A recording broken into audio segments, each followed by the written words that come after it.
ನಮಸ್ಕಾರ, ನಾನ್ ಶರ್ಮಿತಾ ಶೆಟ್ಟಿ. ರಾಜ್ಯ ದೇಶಕ್ಕೆ ಮತ್ತೆ ಕೊರೋನಾ ಭಯ. ನವೆಂಬರ್ 12ರ ಗುಮ್ಮ ಕಾದಿದೆ ಆತಂಕ. ಉಡಾಫೆ ಮಾಡಿದ್ರೆ ಹುಷಾರ್. ಇದು ಕೊರೋನಾ ಕಾರ್ಮೋಡದ ಸ್ಟೋರಿ.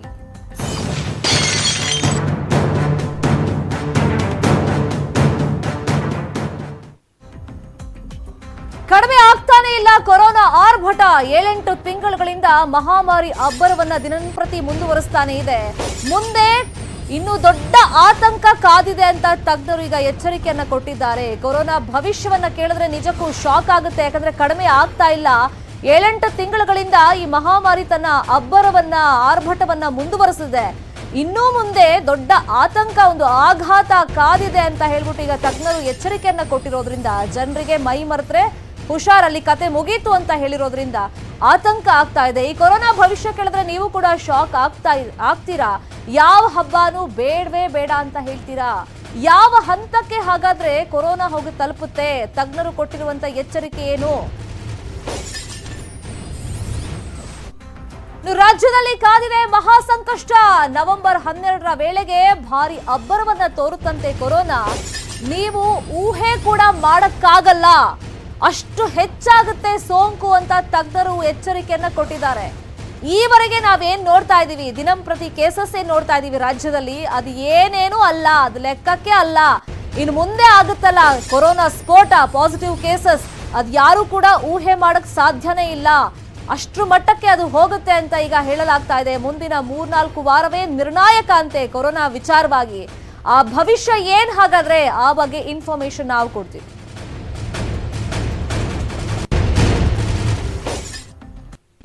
ಈಗ ನವೆಂಬರ್ 12ರ ಭಯ ಅಂತ ಹೇಳಿದ್ವಿ. ಮುಂದಿನ ದಿನಗಳಲ್ಲಿ ಮತ್ತಷ್ಟು ನಿರ್ಣಾಯಕ ಆಗಿರುತ್ತೆ. ಮತ್ತೆ ಜನ ಕೂಡ ಸ್ವಲ್ಪ ಎಚ್ಚೆತ್ಕೊಳ್ಬೇಕು ಅಂತ ಹೇಳ್ತಾ ಇದೀವಲ್ಲ, ಅದೇನದು ಭಯ ಅಂತಂದ್ರೆ, ನವೆಂಬರ್ 12ರ ವೇಳೆಗೆ ಸುಮಾರು 10 ಲಕ್ಷ ಸೋಂಕಿತರು ರಾಜ್ಯದಲ್ಲಿ ಪತ್ತೆಯಾಗ್ತಾರೆ ಅಂತ ತಜ್ಞರೀಗ ಅಭಿಪ್ರಾಯವನ್ನ ವ್ಯಕ್ತಪಡಿಸಿರೋದು, ಒಂದು ವರದಿಯನ್ನ ಕೊಟ್ಟಿರೋದು.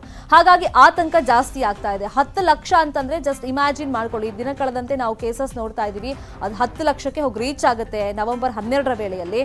ಇನ್ನು 12,800 ಸಾವಿನ ಸಂಖ್ಯೆ ಅಲ್ಲಿಗೆ ಹೋಗಿ ರೀಚ್ ಆಗುತ್ತಂತೆ. ಅಂತಂದ್ರೆ ರಾಜ್ಯದಲ್ಲಿ ಸೋಂಕಿನ ಪ್ರಮಾಣ ಸದ್ಯಕ್ಕೆ ಎಷ್ಟಿದೆ, ಎಷ್ಟು ಆಗಬಹುದು ಅಂತ ಕೂಡ ಆ ಅಂದಾಜನ್ನು ಕೂಡ ತಜ್ಞರು ಹೇಳಿದ್ದಾರೆ. ಸುಮಾರು 11.56ರಷ್ಟು ಸದ್ಯ ರಾಜ್ಯದಲ್ಲಿ ಸೋಂಕಿನ ಪ್ರಮಾಣ ಇರೋದು.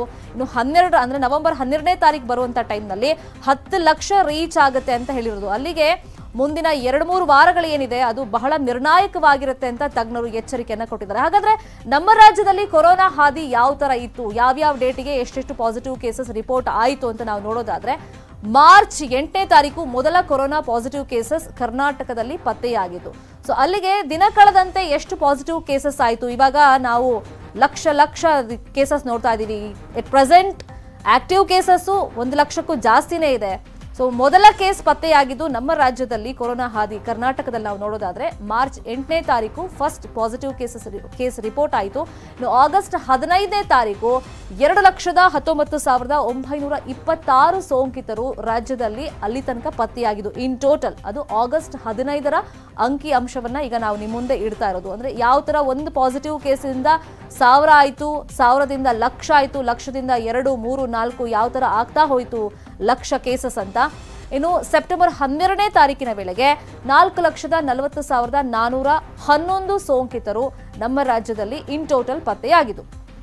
ಅದಾದ್ಮೇಲೆ ನೆಕ್ಸ್ಟ್ ಏನಾಯ್ತು ಅಂತಂದ್ರೆ ಅಕ್ಟೋಬರ್ 12ನೇ ತಾರೀಕಿಗೆ 7,17,915 ಸೋಂಕಿತರು ನಮ್ಮ ರಾಜ್ಯದಲ್ಲಿ ಪತ್ತೆಯಾದ್ರು. ಸೊ ಇವಾಗ ಆತಂಕ ಇರೋದೇನು, ತಜ್ಞರು ಹೇಳ್ತಾ ಇರೋದೇನು, ನವೆಂಬರ್ 12ನೇ ತಾರೀಕಿನ ವೇಳೆಗೆ 10 ಲಕ್ಷಕ್ಕೂ ಹೆಚ್ಚು ಸೋಂಕಿತರು ನಮ್ಮ ರಾಜ್ಯದಲ್ಲಿ ಪತ್ತೆಯಾಗ್ತಾರೆ ಇನ್ ಟೋಟಲ್.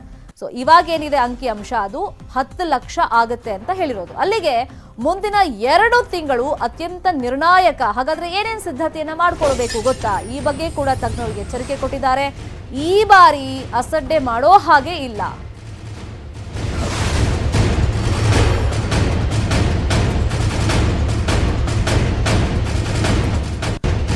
ಹಾಗಾದ್ರೆ ಹೋರಾಟಕ್ಕೆ ಯಾವ ತರ ಸಿದ್ಧತೆಗಳನ್ನ ಮಾಡ್ಕೊಳ್ಬೇಕು, ತಜ್ಞರು ಈ ವಿಚಾರವಾಗಿ ಏನ್ ಹೇಳ್ತಾರೆ? ಇಷ್ಟು ದಿನ ಹೇಳಿದ್ದಾಯ್ತು, ಸೋಷಿಯಲ್ ಡಿಸ್ಟೆನ್ಸ್ ಮೇಂಟೈನ್ ಮಾಡಿ, ಮಾಸ್ಕ್ ಹಾಕೊಳ್ಳಿ ಅಂತೆಲ್ಲ ಹೇಳಿದ್ದಾಯ್ತು.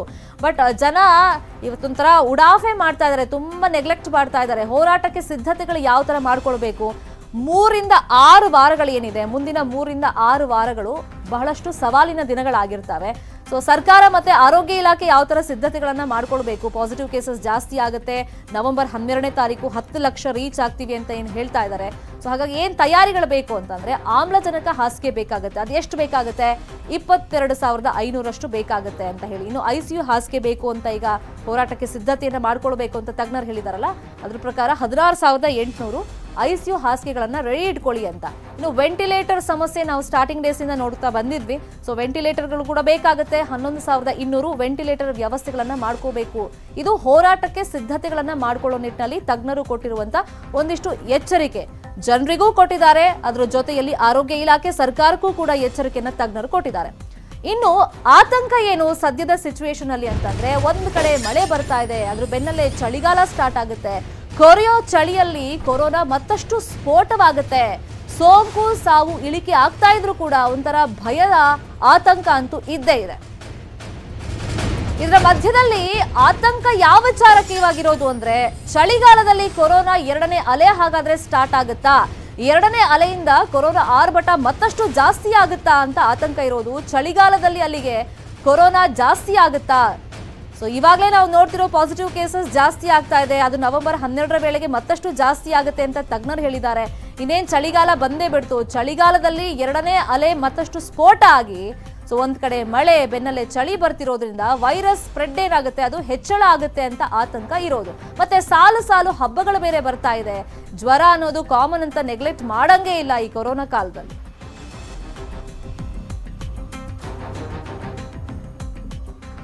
ಈ 2ನೇ ಅಲೆ ಬಗ್ಗೆ ರಾಜ್ಯದಲ್ಲಿ ಏನು ಆತಂಕ ಇದೆ, ಇದು ಹಲವು ರಾಷ್ಟ್ರಗಳಲ್ಲಿ ಈಗಾಗಲೇ 2ನೇ ಅಲೆ ಭಯ ಬಂದ್ಬಿಟ್ಟಿದೆ. 2ನೇ ಅಲೆ ತಪ್ಪಿಸ್ಕೊಳ್ಳೋದಕ್ಕೆ ಹಲವು ಕ್ರಮಗಳನ್ನ ಬೇರೆ ಬೇರೆ ರಾಷ್ಟ್ರಗಳಲ್ಲಿ ಕೈಗೊಂಡಿದ್ದಾರೆ. ಅದರಲ್ಲೂ ಈ ಐರೋಪ್ಯ ರಾಷ್ಟ್ರಗಳಲ್ಲಿ ಕಟ್ಟುನಿಟ್ಟಿನ ಕ್ರಮಗಳನ್ನ ಜಾರಿಗೆ ತಂದಿದ್ದಾರೆ. ಹಾಗಾದ್ರೆ ಯಾವ್ಯಾವ ದೇಶದಲ್ಲಿ ನಿಯಂತ್ರಣ ಹೇಗಿದೆ, 2ನೇ ಅಲೆಯನ್ನ ತಪ್ಪಿಸ್ಕೊಳ್ಳೋದಕ್ಕೆ ನಾವುಗಳು ಏನೇನ್ ಮಾಡಬೇಕು, ಸರ್ಕಾರ ಏನ್ ಮಾಡಬೇಕು, ಆರೋಗ್ಯ ಇಲಾಖೆ ಏನ್ ಮಾಡಬೇಕು, ಜನರ ಪಾತ್ರ ಏನು, ಇದ್ರ ಬಗ್ಗೆ ಕೂಡ ನಾವು ಇನ್ಫಾರ್ಮೇಶನ್ ಕೊಡ್ತೀವಿ. ಈಗ ಯಾವ್ಯಾವ ದೇಶದಲ್ಲಿ ನಿಯಂತ್ರಣವನ್ನ ಹೇಗೆ ಮಾಡಿದ್ದಾರೆ, ಅದರಲ್ಲೂ ಈ ಕೊರೋನಾ 2ನೇ ಅಲೆಯನ್ನ ಕಟ್ ಹಾಕೋದಕ್ಕೆ ಏನೆಲ್ಲ ಕ್ರಮಗಳನ್ನ ಕೈಗೊಂಡಿದ್ದಾರೆ. ವಿದೇಶಗಳ ಕೊರೋನಾ ನಿಯಂತ್ರಣ ಕ್ರಮ ನಿಜಕ್ಕೂ ಸೂಪರ್ ಆಗಿದೆ. ಹಾಗಾದ್ರೆ 2ನೇ ಅಲೆಯನ್ನ ತಪ್ಪಿಸೋದಕ್ಕೆ ಏನೆಲ್ಲ ಕ್ರಮಗಳನ್ನ ಕೈಗೊಳ್ಳಬೇಕು, ಇಲ್ಲಿ ಕಟ್ಟುನಿಟ್ಟಿನ ಕ್ರಮಗಳಂತೂ ಬಹಳ ಅಗತ್ಯವಾಗಿದ್ದೇ ಇರುತ್ತೆ. ಜನ ಕೂಡ ಅದನ್ನ ಪಾಲನೆ ಮಾಡಬೇಕಾಗುತ್ತೆ, ಸರ್ಕಾರ ಕೂಡ ಅದನ್ನ ಕಟ್ಟುನಿಟ್ಟಾಗಿ ಆದೇಶವನ್ನ ತರಬೇಕಾಗುತ್ತೆ, ಆರೋಗ್ಯ ಇಲಾಖೆಗಳು ಒಂದಿಷ್ಟು ಸಿದ್ಧತೆಗಳನ್ನ ಮಾಡ್ಕೊಳ್ಬೇಕಾಗುತ್ತೆ. ಈಗ 2ನೇ ಅಲೆಯನ್ನ ತಪ್ಪಿಸೋದಕ್ಕೆ ಅಫ್ಕೋರ್ಸ್ ಒಂದಿಷ್ಟು ಹರಸಾಹಸವನ್ನ ಪಡಲೇಬೇಕು. ಬೇರೆ ಬೇರೆ ಕಂಟ್ರಿಗಳಲ್ಲೂ ಕೂಡ ನಾವು ಅದನ್ನ ಗಮನಿಸ್ಕೊಂಡು ಬಂದಿದ್ದೀವಿ. ಇನ್ನೇನು ಮುಗಿಯಿತು ಅನ್ನುವಾಗ 2ನೇ ಅಲೆ ಸ್ಟಾರ್ಟ್ ಆಗ್ಬಿಡ್ತು. ಸೊ ಹಾಗಾಗಿ ಅಲ್ಲಿ ಆತಂಕ ಇದ್ದೇ ಇತ್ತು, ಬಟ್ ಅಲ್ಲೆಲ್ಲ ಕಂಟ್ರೋಲ್ ಮಾಡಿದ್ದಾರೆ. ಸೊ ಇಲ್ಲಿ ಇನ್ನೇನು 2ನೇ ಅಲೆಗೆ ನಾವು ಕಾಲಿಡ್ತೀವಿ ಅನ್ನೋ ಸ್ಟೇಜ್ ಅಲ್ಲಿ ಇರೋದ್ರಿಂದ ಇಲ್ಲೊಂದಿಷ್ಟು ಸಿದ್ಧತೆಗಳು ಬೇಕಾಗುತ್ತೆ. ಯುರೋಪ್ನಲ್ಲಿ ಹಲವು ಕ್ರಮಗಳನ್ನ ಕೈಗೊಂಡಿದ್ದಾರೆ ಈ 2ನೇ ಅಲೆಯನ್ನ ತಪ್ಪಿಸುವಂತ ನಿಟ್ಟಿನಲ್ಲಿ. ಲಾಕ್ಡೌನ್ ತೆರವಿನಿಂದ ಸಂಕಷ್ಟ ಇಲ್ಲೇ ನಾವು ನೋಡ್ತಾ ಇದ್ದೀವಿ ಯಾವ ತರ ಇದೆ ಅಂತ. ಹಲವಾರು ಕಡೆಗಳಲ್ಲಿ ಜನ ಮೈ ಮರಿತಾ ಇದ್ದಾರೆ. ಸೊ ಇವಾಗಂತೂ ಕೊರೋನಾ ಅನ್ನೋದು ಕಾಮನ್ ಆಗ್ಬಿಟ್ಟಿದೆ. ಮಾಸ್ಕ್ ಹಾಕೊಳ್ಳೋದೇ ಬೇಡ, ಅದೊಂಥರ ಈ ಸಾಮಾನ್ಯವಾಗಿ ಕೋಲ್ಡ್ ಹೆಂಗ್ ಬರುತ್ತೆ, ಜ್ವರ ಹೆಂಗ್ ಬರುತ್ತೆ ಅದೇ ತರ ಆಗ್ಬಿಟ್ಟಿದೆ ಅಂತ ಜನ ತಿಳ್ಕೊಂಡಿದ್ದಾರೆ. ಬಟ್ ಹಂಗಲ್ಲ, ಹೆದರಿಸಬೇಕು ಅಂತ ನಾವು ಹೇಳ್ತಾ ಇಲ್ಲ.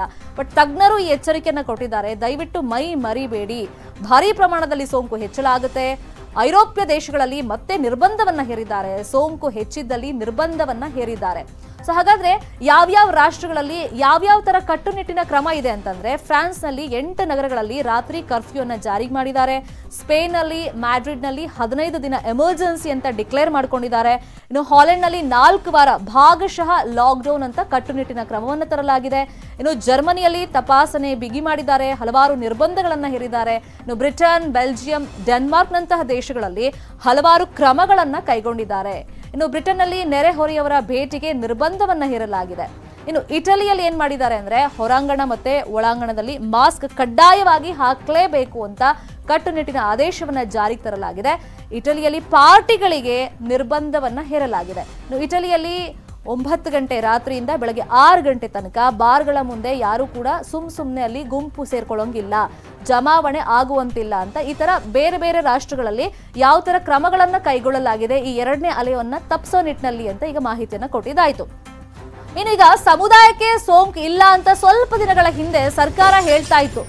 ಇನ್ನು ತಜ್ಞರು ಹೇಳ್ತಿದ್ರು ಆವಾಗ ನಾವು ಸ್ಟಾರ್ಟಿಂಗ್ ಸ್ಟೇಜ್ ಅಲ್ಲಿ ಇದೀವಿ ಅಂತ. ಬಟ್ ಇವಾಗ ಹೆಂಗಾಗಿದೆ ಅಂದ್ರೆ, ಸಮುದಾಯಕ್ಕೆ ಸೋಂಕು ಸ್ಪ್ರೆಡ್ ಆಗಿದೆ ಅಂತ ಸರ್ಕಾರ ಒಪ್ಕೊಂಡಿದೆ. ಅಲ್ಲಿಗೆ ಕಮ್ಯುನಿಟಿ ಟ್ರಾನ್ಸ್ಮಿಷನ್ ಅನ್ನೋದು ಶುರುವಾಗ್ಬಿಟ್ಟಿದೆ. ಕೆಲ ರಾಜ್ಯಗಳು ಕೆಲ ಜಿಲ್ಲೆಗಳಲ್ಲಿ ಮಾತ್ರ ಇದೆಯಂತೆ ಕಮ್ಯುನಿಟಿ ಟ್ರಾನ್ಸ್ಮಿಷನ್. ಮೊದಲ ಬಾರಿಗೆ ಒಪ್ಕೊಂಡಿರೋದ್ರಿಂದ ಈ ಭಯ ಮತ್ತಷ್ಟು ಜಾಸ್ತಿ ಆಗ್ತಾ ಇದೆ. ಕೇಂದ್ರ ಆರೋಗ್ಯ ಸಚಿವ ಹರ್ಷವರ್ಧನ್ ಹೌದು ಕಮ್ಯುನಿಟಿ ಸ್ಪ್ರೆಡ್ ಆಗಿದೆ, ಟ್ರಾನ್ಸ್ಮಿಷನ್ ಆಗ್ತಾ ಇದೆ ಅನ್ನೋದನ್ನ ಒಪ್ಕೊಂಡಿದ್ದಾರೆ.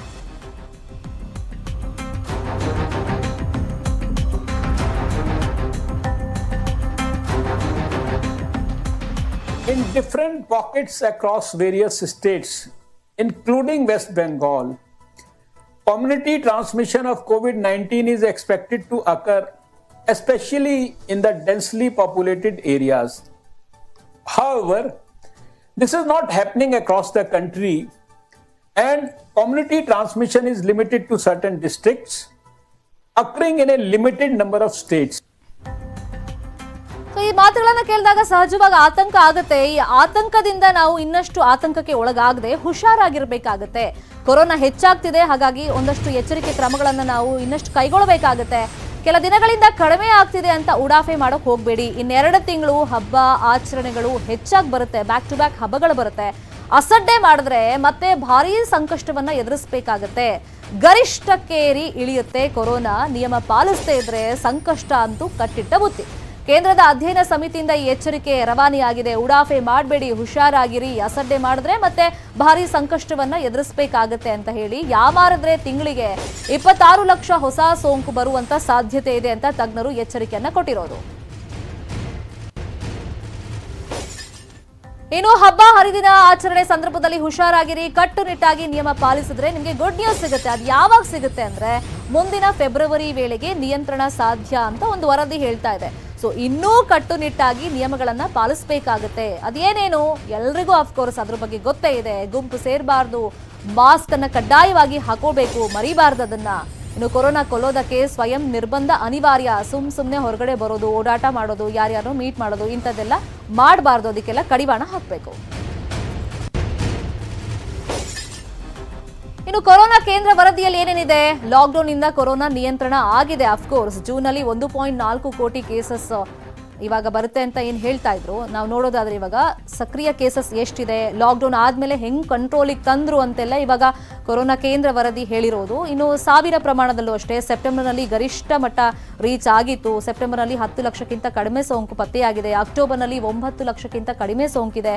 ಸದ್ಯ 8 ಲಕ್ಷಕ್ಕಿಂತ ಕಡಿಮೆ ಸೋಂಕು, ಅಂದ್ರೆ ಇಳಿಮುಖವಾಗ್ತಾ ಇದೆ ಗ್ರಾಜುಯಲ್ ಆಗಿ ಕೊರೋನಾ ಅಂತ ಹೇಳ್ತಿರೋದು. ಅಲ್ಲಿಗೆ ಫೆಬ್ರವರಿ ಸಂದರ್ಭದಲ್ಲಿ, ಇನ್ನು ಮುಂದಿನ ವರ್ಷ 2021 ಫೆಬ್ರವರಿ ಸಂದರ್ಭದಲ್ಲಿ ನಿಯಂತ್ರಣಕ್ಕೆ ಬರುತ್ತೆ ಅಂತ ಒಂದು ಗುಡ್ ನ್ಯೂಸ್ ಸಿಕ್ಕಿದೆ. ಇದು ಕೇಂದ್ರದ ಒಂದು ತಂಡ ಏನಿದೆ ಆ ವರದಿ ಕೊಟ್ಟಿರುವಂತ ಗುಡ್ ನ್ಯೂಸ್.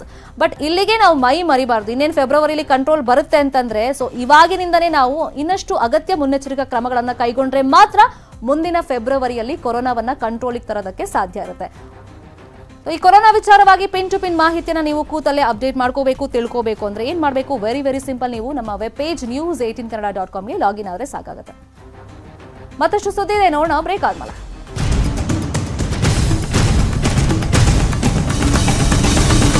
ಬ್ಯಾಕ್. ಮಲ್ಲತ್ತಹಳ್ಳಿಯಲ್ಲಿ ಮಳೆ ಅವಾಂತರ ಹೇಗಿದೆ ಅಂತ ನಮ್ಮ ಪ್ರತಿನಿಧಿ ಮುನಿರಾಜು ಎಕ್ಸ್ಪ್ಲೈನ್ ಮಾಡಿದ್ದಾರೆ, ನೋಡೋಣ.